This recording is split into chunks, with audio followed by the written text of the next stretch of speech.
Hey guys, welcome back to Cereal at Midnight. My name is Heath, and we are in unscripted territory for this episode. I'm struggling with, the thing I'm wrestling with right now is the anti-movie sentiment in fandom.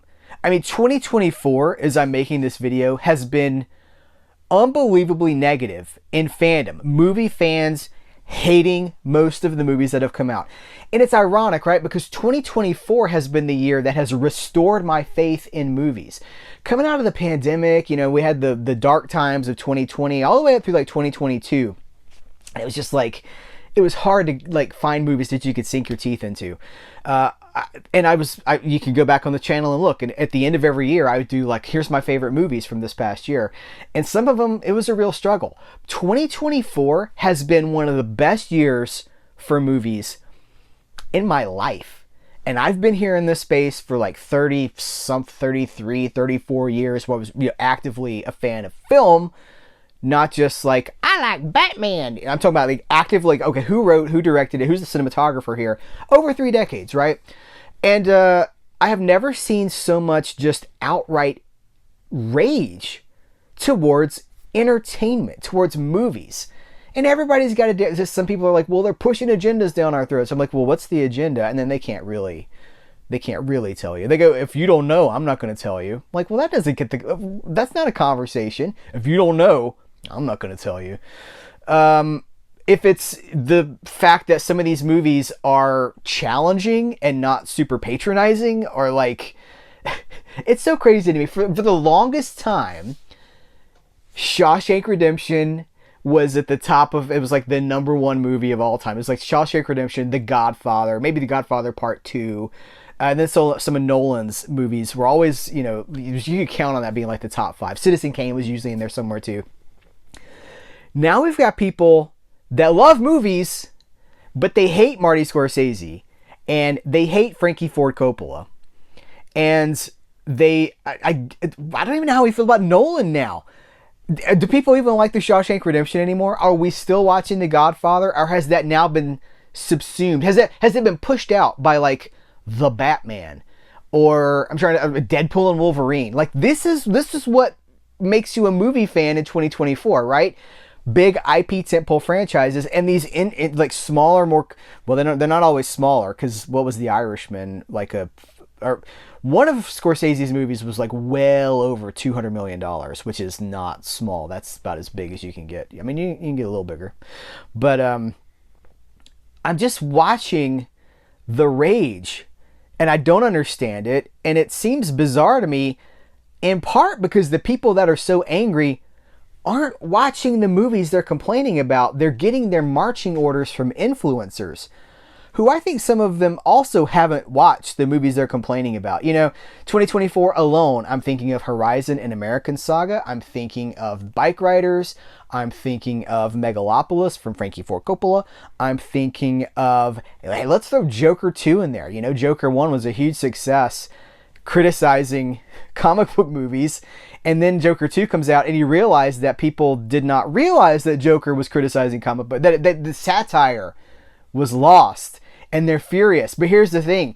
You can look at the box office for that movie. I'm going to say 90% of the people that have an opinion about Joker 2 haven't seen Joker 2. They're getting their opinion from an influencer on YouTube who is making super serious bank off of clicks and outrage. Negativity sells. Clicks, you want to get clicks, you stir up some controversy. You talk about, you get drama, like you like, well, they're out to get us again. Here's everything that's wrong with this. And that always gets clicks. And because these channels have like 1 million followers, these people who aren't movie critics, they're not movie critics. They're influencers, and they'll have like 1 million followers. And here's the thing too, that I don't know if we're supposed to talk. No one talks about this. A lot of these channels are funded by corporations.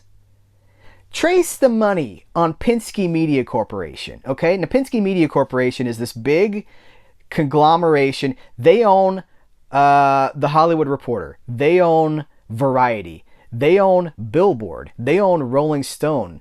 They own the Dick Clark New Year's Rockin' Eve show. They own the award shows like the Billboard. All of these shows they control the narrative throughout the year. They award the narrative that best serves their needs, and they are connected to certain YouTubers. And you can go see this. It's not like it's hidden. If you are following a YouTuber who has 1 million followers and they have a show somewhere, there's serious money in that YouTuber. And when something comes along that if something's going to get clicks on outrage, you better believe they are all over it. And it all feeds into the system that is also invested in like real estate. And I'm telling, if you think you're watching someone who's giving you an honest opinion, just follow the money. That's all I'm asking you to do. And so many people, like if you've got 1 million followers, if you have 1 million people watching your opinion, how is anybody it's manipulation is what I'm ultimately saying. There is a level of manipulation there, but how these people get the trust of the public is astonishing to me. And someone will argue, this is happening every day. I post about this constantly on my social media sites. I'm like, listen, if you're arguing with me about a movie that you haven't seen, you are wasting both of our time. You have no opinion. If you think you have an opinion, I'm sorry, you're wrong. An opinion based on something someone has told you is worthless. I want to know what you think about it. And if you're going to engage me with a negative opinion, I'm going to challenge you. Maybe I'm just going to block you, because it depends on how you come at me. If you're like, look, idiot, which is, again, the rage, man, the rage on a daily basis over entertainment, not war, not politics, movies and comic books and music, things that are entertainment, that are there as pleasure diversions, right? These things have taken this inordinate place in people's lives. And now I think maybe part of it's because it's an election year, although it's been bad in years past. There's this idea of you're either with me or you're against me. And if you're against me, you are my enemy. I will go to war with you. I will burn you down. And again, over entertainment, over an opinion of something you probably haven't even seen. You just heard and you assume it must be right. So many people think this. This movie must be terrible because it didn't do very well at the box office. Meanwhile, Vinegar Syndrome was putting out $80 box sets of movies that didn't do well at the box office, and people are like, they have a wall behind them of movies that were terrible movies, both critically, commercially, huge flops, and they're just like, gimme, gimme, gimme. They're like rolling around in them like Scrooge McDuck in his money bin. So let's be real here, okay? Let's be realistic. Let's be honest with ourselves.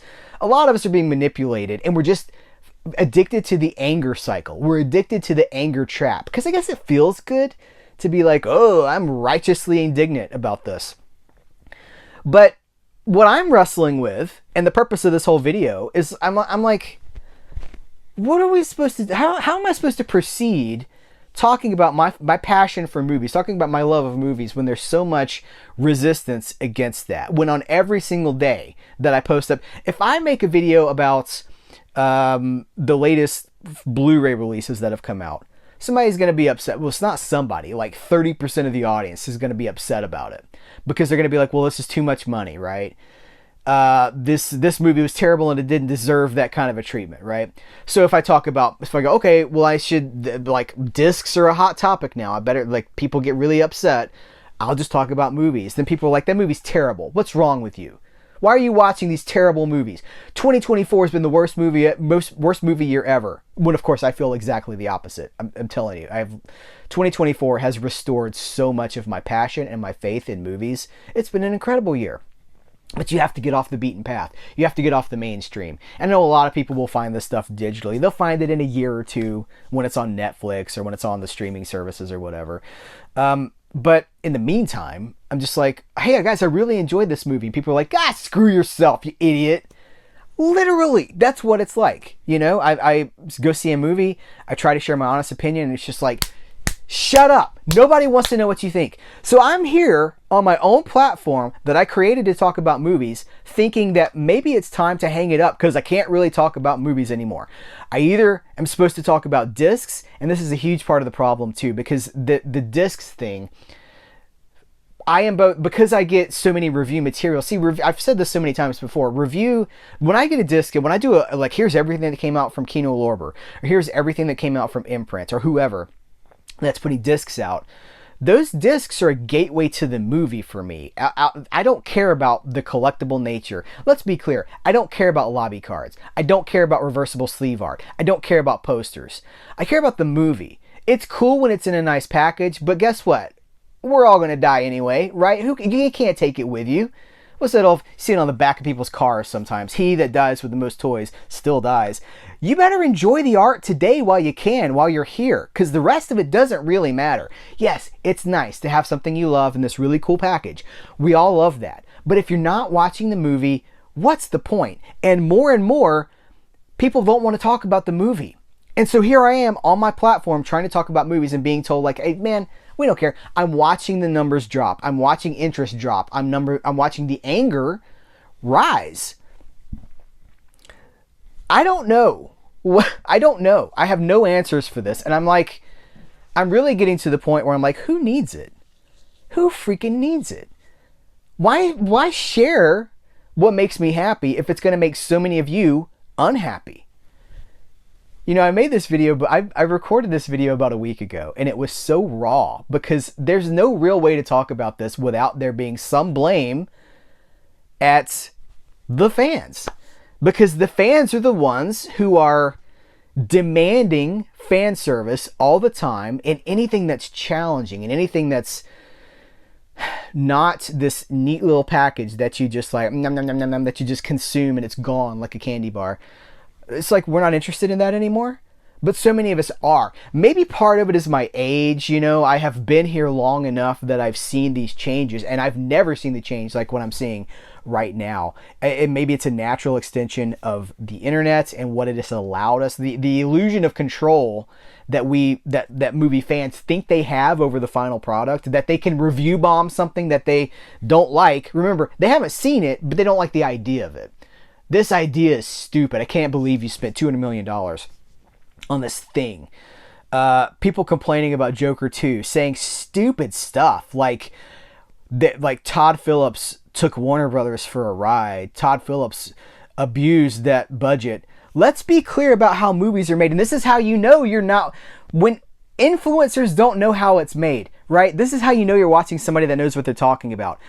When Warner Brothers or any studio makes a movie, they don't just write a check and go like, okay, go make your movie, pal. You bring it back to us. We'll see what we think about it. You know, that's not how it works. They sign off on the outline. They sign off on the script. They go, hang on, let's polish this script a little bit so it's got this in it. Let's put some more Warner Brothers characters in this movie. What do you say? Let's put some more DC characters in this, because after all, it's for the fans. They sign off on the dailies. The studio executives are seeing the dailies for this movie, if not every day, often enough. There are executives visiting the set. These movies don't just happen. They are carefully controlled for a period of months, if not years. It could take a couple of years for a movie to get made. So when you hear some influencer going like, well, they really took the studio for a ride on that one. No, they didn't. The studio is always in control. No matter what you get on screen, the studio is always in control. Let's remember that those Star Wars movies that Disney made are created not by J.J. Abrams, not by Rian Johnson, certainly not by George Lucas. They're created by Bob Iger and Kathleen Kennedy. They conceived the screenplays. They controlled every beat of those movies. Bob Iger pretty much takes credit. He takes credit for The Force Awakens. He's like, this is my idea. You know, I wanted it to be this, and this. These are executives sitting in a room going, what do we want from a new Star Wars movie? What do we want from it's a little bit like Gene Simmons, no free rides. What do we want from Star Wars? Well, we want some lightsaber battles. We want the Millennium Falcon. You know, you lay these things in. Same thing with Joker 2. Same thing with any movie. This is how movies are made. Apparently, that doesn't matter. If all that matters is those clicks and the outrage. Who are you listening to? What do they know about movies? If they exist just to go like, I'm going to say it again. Who needs it? Who needs this crap? So as 2024 winds down, I am really asking myself some serious questions. Frankly, how do I continue this channel? Because it has become like an outrage delivery system for so many of the people that are watching these videos. You would think that if you're subscribed to somebody and you're engaging with them on a regular basis, that let me make it more personal. I would think that if someone is subscribed to Cereal at Midnight and they're watching these videos on a regular basis, that one, they know I love movies more than I love the people that make them, that I love stories that are challenging and not cookie cutter, that I love movies that are not fan service and that go against the system. To me, creative death is just like IP stuff, you know, and it took me a while to get there, but I'm finally here. It took me, I was probably like a 5-year road here to be like, okay, I'm just done with the franchises, with the IPs and all this stuff. I'm really seeking things that are different, that break the mold, and stories I haven't seen before, told in creative ways. Whether it succeeds or it fails, that's what I'm interested in talking about. Well, what worked and what didn't work? If someone that you're watching on YouTube or reading on some sort of a blog only has praise or only has criticism, they don't know what they're talking about. They don't know what they're talking about. Movie criticism is nuanced. It falls in the middle. This worked, this didn't. What can we take from these two things? Because that is humanity. We are neither all good nor all bad. Humanity is flawed. Movie creators are flawed. But that movie was pretty good until the third act. Shyamalan, Trap. Great premise. It's so human in its execution, and he can't stop Shyamalaning. That's my review for Trap. You can go see it here on the channel. There's so much good there, and then it just becomes like, I got a twist, I got another twist, I need another twist. But that's what makes these movies interesting, because they're human and they're not created by computers. They're created by flawed individuals, right? That's how I want to talk about movies. But a ton of you guys will not follow me there, and there's just this blind rage fueled by influencers about movies that most of the people who are angry have not seen. Who needs it? Where am I supposed to go from here? That's the question. And let me tell you, there ain't no easy answer, because I've been dealing with this for a while. I don't know. I don't know. This is real. This is for real. This is honest. This is what I'm struggling with as 2024 winds down. How do I inject a joy into Cereal at Midnight when there's so much anger? Now, there's two things I can do. I can ignore all. If I'm going to ignore the haters, I have to ignore everything, right? I could just withdraw from the engagement. I don't really want to do that, but it might be time. There's a reason that people that have 100,000 followers or whoever, or 1 million or whatever, there's a reason they're not engaging in the comments, because there's so much anger all the time. You just can't be creative when you're surrounded by so much anger. It kills creativity. So that's one option, is I could withdraw from engagement, post the videos, never look at the comments. Another thing that I could do is scale way back, because there is a level of burnout here too, because again, like, this is a whole side topic, but like, you're getting 100 discs a month. There's no way to watch all of that. There's certainly no way to talk about all of that. So you just end up holding up things and like, look what came out. And I don't really know what the value is there. You see what's coming out, but again, so many people get angry. Well, look, yeah, you think you're a big man, right? You got all those movies. Again, with the anger. So do I do less of that? How do I maintain the joy for movies that I want to have when I'm constantly promoting products that have nothing to do with me? You know, even if I talk about it on my channel, I'm promoting it, right? How does that benefit me? Who needs it is the question. If you have suggestions, I would love to hear from you. If you have hate, you're going to get blocked. I can't deal with it anymore. You know, I used to give people the benefit of the doubt. Be like, well, maybe they're having a bad day. Chances are, if our first interaction is you kicking me in the nuts, you're going to kick me in the nuts again. And who needs it? So I'm just not going to do it. I'm not going to allow that to happen. But I am really seeking a path forward in 2025. How do I keep this going when movie fans hate most of the movies coming out? When I say, hey guys, where are the cinephiles? Why am I going to see these movies in an empty theater? And so many people, Like 90% of the people that reply to that video are like, movies? Why would you ever go to see a movie? First of all, theaters are in the toilet, which is not my experience. Second of all, they haven't made a good movie since 1997, which again, not my experience. These are not my people. One of the reasons I created this channel is I wanted to find my tribe. My wife goes, you got to find your tribe. You got to find your people that love movies as much as you do. Haven't found them yet. There's a few of you guys out there, but a lot of you are just angry and you just want to stop talking about the movies and just show us the discs. I've been told that so many times. You want to talk about discouragement for somebody who created a channel to talk about movies and connect with other movie fans. Hey, don't talk about the movie. Just show us the stuff. Just show us the consumer product, right? Just let us consume it.